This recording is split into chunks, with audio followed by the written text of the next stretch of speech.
68। 68 है, वान्या को मालूम है भाई। 68 में आ गए हैं हम, वाह वाह। ओके, 68 तस्मात से पिछली बार हम लोगों ने क्या पढ़ा था? इंद्रियाणाम ही चरताम यन्मनो अनुविधीयते तदस्य हरति प्रज्ञाम् वायुर्नावम् इवाम्भसि।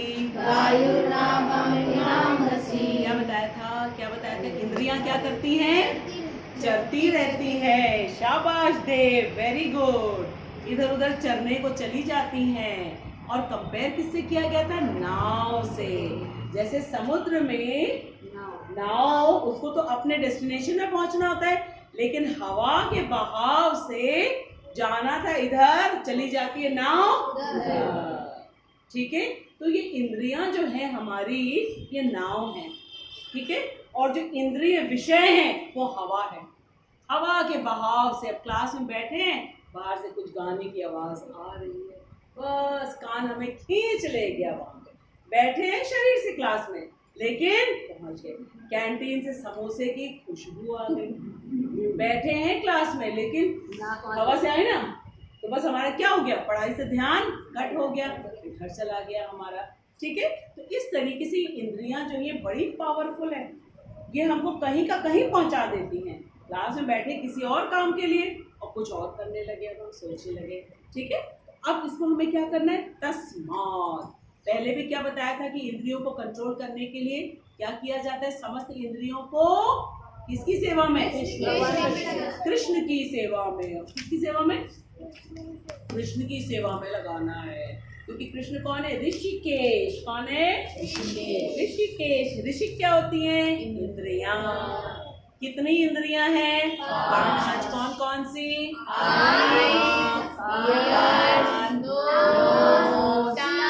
टंग है और त्वचा।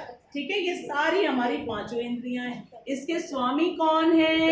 ऋषिकेश। तो ऋषिकेश की सेवा में लगा दो तो ये इधर उधर बहेंगे नहीं, चरने नहीं जाएंगे। ठीक है, फिर ये चरने नहीं जाएंगी। चरते हुए देख रहे हैं गाय को?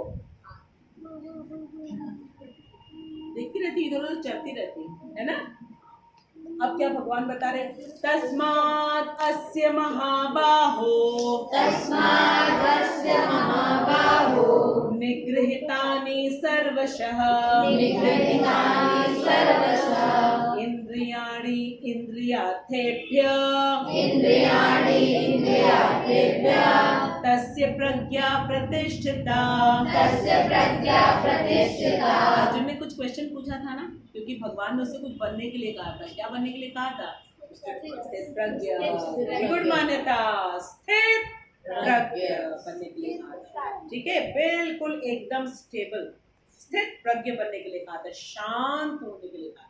क्योंकि अगर हम शांत नहीं होंगे तो कोई काम हम नहीं कर सकते। ठीक है, अब भगवान क्या बताए? अतः हे महाबाहो,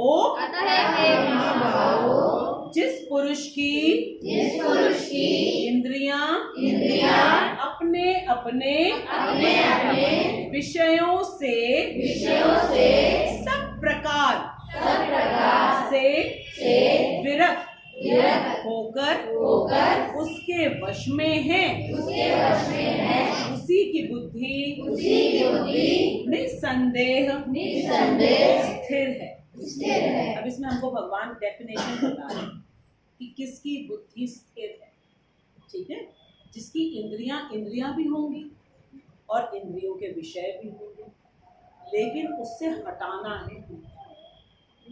ऐसे नहीं हटेंगी, बड़ी पावरफुल होती है ये इंद्र की विषयां जो है ना, विषय वो खींच लेते हैं। तो इससे बचाने के लिए हमको क्या करना? उससे भी पावरफुल व्यक्ति की हेल्प लेनी होगी। और सबसे पावरफुल कौन है? कृष्ण। तो जिस व्यक्ति ने अपनी इंद्रियों को सबसे पावरफुल कृष्ण की सेवा में लगा दिया, बस फिर क्या है कि कभी भी उसको दूसरे विषय अट्रैक्ट नहीं कर पाएंगे। हमने आप लोगों को लास्ट संडे बताया कि हम गए थे वृंदावन और मेरा बहुत शॉपिंग करने का मन हो रहा था। मुझे लगा था मैं अपने लिए ये ले लूँ, क्योंकि मार्केट में जब जाते हैं क्या है, इंद्रियों के विषय तो है ना, सामने इतनी सारी चीजें, इतनी सारी शॉपिंग कर लूँ, ये ले लूँ, वो ले लूँ। फिर एकदम से प्रभुपाद ने मुझको ये आइडिया दिया, शॉपिंग करने का मन है, हाँ शॉपिंग करोगी, हाँ गए और किसके लिए शॉपिंग कर ली, कृष्णा के लिए। कृष्णा के लिए मैंने 14 ड्रेसेस ले ली, ठीक है। अब शॉपिंग की इच्छा भी पूरी हो गई, मुकुट भी ले लिया, ज्वेलरी भी ले ली, सब कुछ तो ले लिया, शॉपिंग की इच्छा भी पूरी हो गई।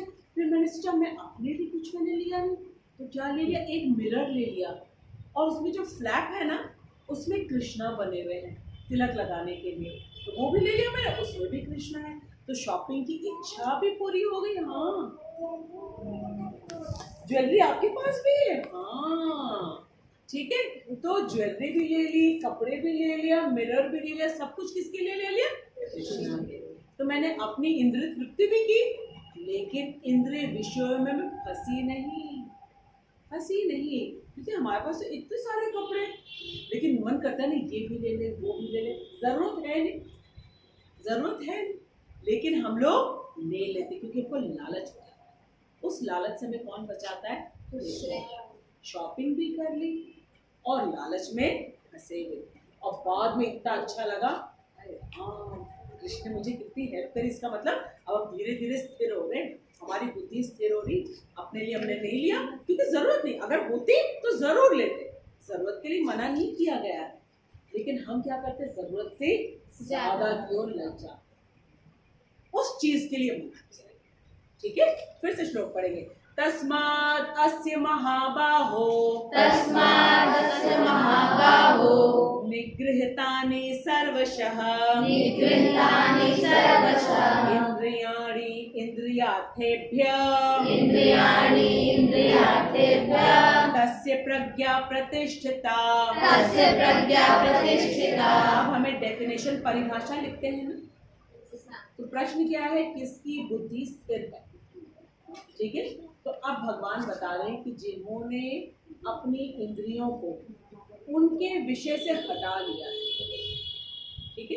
कैसे हम हटाएंगे, जब कृष्ण की सेवा में, जैसे हमने अपना एग्जाम्पल दिया कि हमारा मन कर रहा था तो हम शॉप में भी गए, लेकिन हमने क्या बताया, भैया कान्हा के कपड़े दिखा दो, तो हमने वस्त्र देखे, फिर हमने कहा कि कान्हा की ज्वेलरी दिखा दो, कंगन दिखा दो, ठीक है, और हमें मुकुट दिखा दो, सब कुछ मैंने लिया, लेकिन हमने क्या किया, इंद्रियों को किसकी सेवा में लगा दिया, कान्हा की सेवा में लगा दिया, कृष्ण की सेवा में लगा। फिर हम बाहर भी गए, हमने चाट भी खाई, ठीक है, क्योंकि वृंदावन में हर चीज प्रसाद होती है, हम लखनऊ में नहीं खाएंगे, हम वृंदावन में जाके खाएंगे, वहां पे जाके हमने दही के बताशे भी खाए, पानी वाली टिक्की भी खाए, हमने ब्रेड पकौड़े भी खाए, क्योंकि वृंदावन में कोई भी शॉप हो वो बिना भोग लगाए कभी भी कोई सामान को नहीं बेचते, तो वहां हम बिल्कुल सुरक्षित थे कि हम वहां पे खा भी लेंगे और हमको वहां पे पाप भी नहीं लगेगा, इसलिए हमने वहां खा लिया। अब हम चाहे 2 महीने बाद जाए, 4 महीने बाद जाए, 6 महीने बाद जाए, 2 साल बाद जाए, यहाँ हम फिर से जब हम वहां जाएंगे फिर हम प्रसाद के रूप में ही लेंगे, ठीक है। इससे हमने क्या किया, इंद्रियों को कंट्रोल किया। जैसे हम कहते हैं ना कि बाहर की चीजें हम नहीं खाएंगे, समोसा खाने का मन हो रहा है, घर में भी तो बन सकता है। कैसे बनता है समोसा, आलू लो और क्या होता है, मैदा लो और क्या होता है, और तेल, हाँ मसाले चाहिए, सब तो घर में होता है ना, यूट्यूब है ना, उसमें लिखो समोसे कैसे बनते हैं, फटाफट आ जाएगा, इतने सारे लोगों का, निशा मधुलिका का आ जाएगा, सात्विक रसोई आ जाएगी, रेसिपी देखो, आराम से बनाओ और बना करके भोग लगाओ केशव को, पूरा परिवार खाओ आराम से, चाहे छोले भटूरे खाना हो, चाहे चाउमीन खानी हो, चाहे पिज्जा खाना हो, चाहे बर्गर खाना, सब कुछ बनाओ और भोग लगाओ केशव को और मजे में, ठीक है। इस तरीके से हम क्या करते हैं, अपनी इंद्रियों को कंट्रोल करते हैं, क्योंकि मार्केट का जब हम सामान लेते ज्यादा पैसे लगते हैं, और पेट भी गड़बड़ होने के पूरे चांसेस रहते हैं। लेकिन जब हम घर में चीजें बनाते हैं स्वच्छ तरीके से बनाते हैं और मन में हम क्या सोचे, किसके लिए बना रहे हैं? कृष्ण के लिए बना रहे हैं। कृष्णा के तो भाव हमारे क्या है? कृष्णा को हम भोग लगा रहे हैं और फिर कृष्णा ने जब खा लिया तो हम प्रसाद ले रहे हैं, तो हमें भी मिला लेकिन हमने कोई भी गलत काम नहीं किया। इस तरीके से हमारी इंद्रियां कंट्रोल में आती, ये चीज सिखाया। और ऐसा कौन कर सकता है? जिसकी बुद्धि स्थिर है। बुद्धि कैसे स्थिर होती है? जब हमने बुद्धि को किसकी सेवा में लगाया? कृष्ण की सेवा। ये हो गई परिभाषा। किसकी बुद्धि स्थिर है? जिसने अपनी बुद्धि को कृष्ण की सेवा में लगाया। तो बुद्धि तो बॉस है, उसके नीचे आता है मन, उसके नीचे आती है इंद्रियां, वो भी लग गई सेवा में, सबके सब। अब क्या हो गए? स्थिर बुद्धि वाले हो गए, स्थिर बुद्धि वाले। अब हमारी बुद्धि भटक नहीं रही है, ठीक है?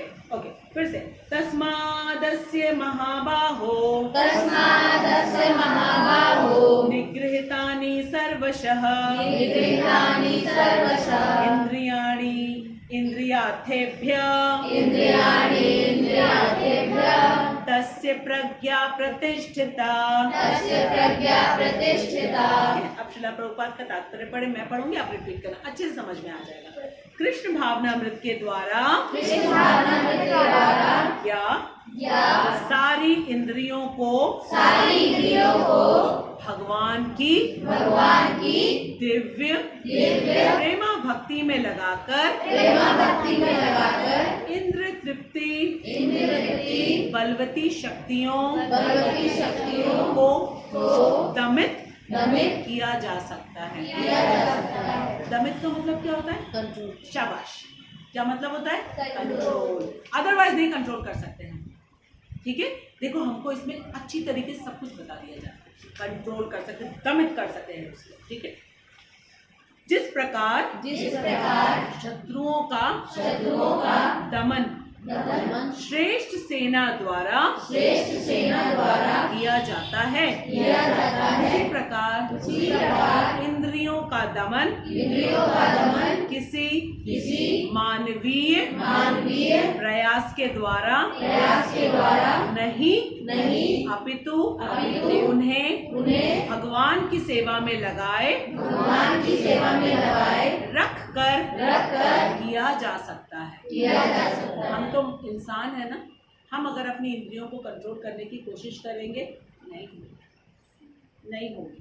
लेकिन अगर इंद्रियों को किसकी सेवा में लगा देंगे? कृष्ण की सेवा में लगा देंगे तो कंट्रोल हो जाएंगे, प्यार से कंट्रोल हो जाएंगे, बिल्कुल प्यार से, बहुत प्यार से कंट्रोल हो जाएंगे, ठीक है? जो व्यक्ति यह हृदयंगम का मतलब मालूम है? बता रहे हैं, कहते हैं लर्न बाय हार्ट। दिल से इस बात को मान लो कि ये मेरी इंद्रियां ना, ये हमारी शत्रु है, इसको हम कंट्रोल नहीं कर पाएंगे, लेकिन कंट्रोल हो जाएंगी।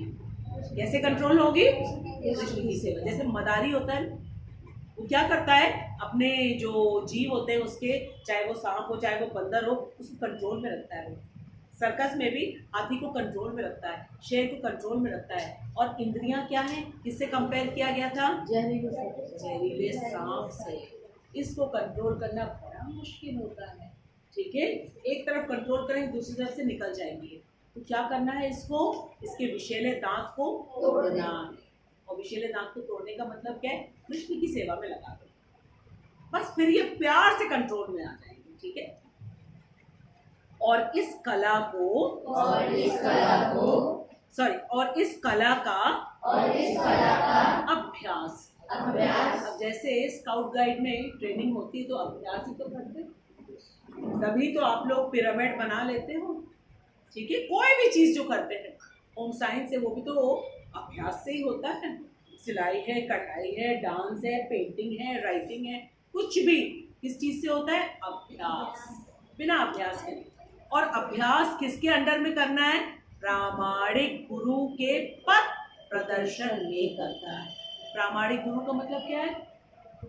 जो गुरु परंपरा में है, ठीक है?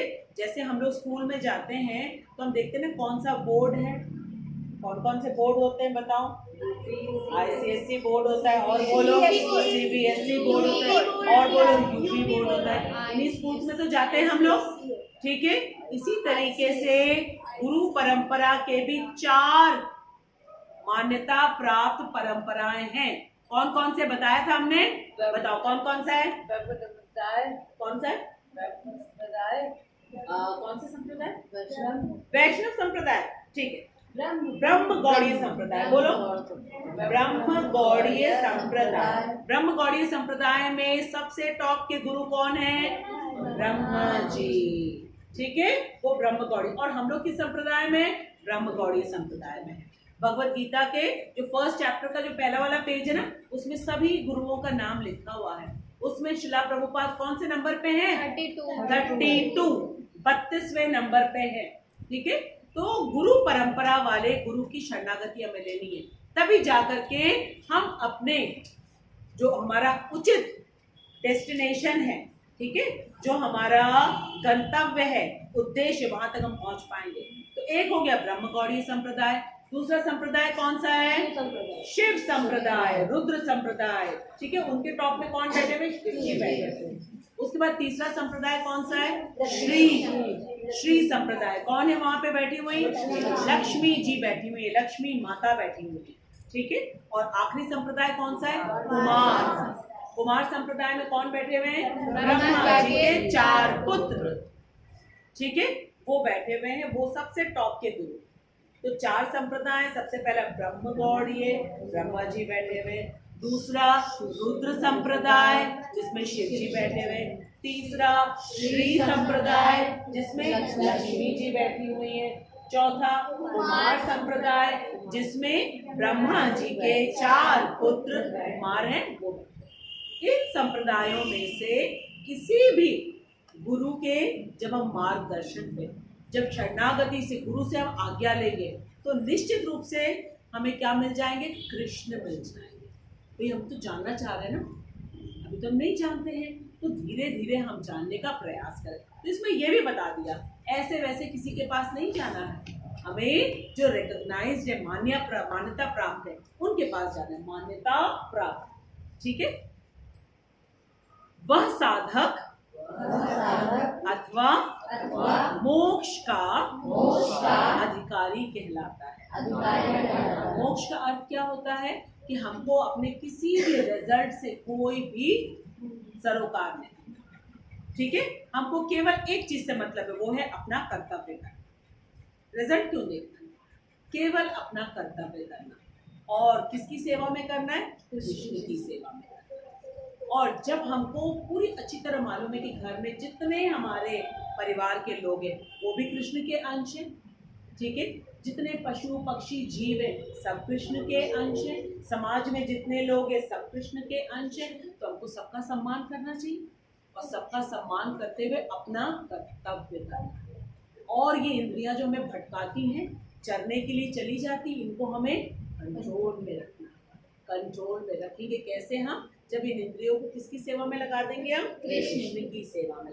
तो ये स्थिर हो जाएंगे, शांत हो जाएंगे, फिर ये हमारी शत्रु नहीं रहेंगे, फिर ये हमारे क्या बन जाएंगे? मित्र बन जाएंगे, दोस्त, बेस्ट फ्रेंड बन जाएंगे। बेस्ट। अभी क्या होता है, मन नहीं हो रहा है करने का, लेकिन करना पड़ रहा है, इसका मतलब अभी हमारा मन जो है हमारा मित्र नहीं बचा, ठीक है। लेकिन जब हमारी बुद्धि भगवान की सेवा में लगी रहेगी, तो मन भी धीरे धीरे बाद में सोचेगी चलो ठीक है, इसको फॉलो तो हमको करना ही पड़ेगा, ठीक है। और इंद्रियां उसके नीचे, सब कुछ कृष्ण की सेवा में लग गई। फिर क्या है? कृष्ण तो सबसे सुंदर है, ठीक है, कृष्ण सबसे बलवान है, कृष्ण सबसे बुद्धिमान है, कृष्ण सबसे धनवान है, कृष्ण सबसे फेमस है, और सारा कुछ होते हुए सबसे ज्यादा वो वैरागी है। किसी भी चीज से उनको कोई भी अटैचमेंट नहीं है। यही सारी चीजें तो हमें भी चाहिए, बुद्धि चाहिए, सुंदरता चाहिए, बल चाहिए, धन चाहिए, और सब फेमस होना चाहते हैं। तो जो सबसे ज्यादा है उनके पास जाओ और ले लो। वो तो वैराग्य रखते नहीं है, हम नहीं देंगे सुंदरता, हम नहीं देंगे तुमको बुद्धि, हम नहीं देंगे तुमको धन, ऐसा नहीं करते, सब दे देते हैं वो। तो जो सबसे ज्यादा हमारे प्यारे हैं सबको देने के लिए, तभी तो ये उन्होंने भगवत गीता दी है। से हमें बता रहे हैं कि किसके पास जाना चाहिए। ये इंद्रियां हैं, ये दुश्मन है हमारी, इसको दोस्त कैसे बनाना है। आगे समझ में सबको? चलो वेरी गुड। हरे कृष्णा कृष्णा कृष्णा कृष्णा हरे हरे हरे रामा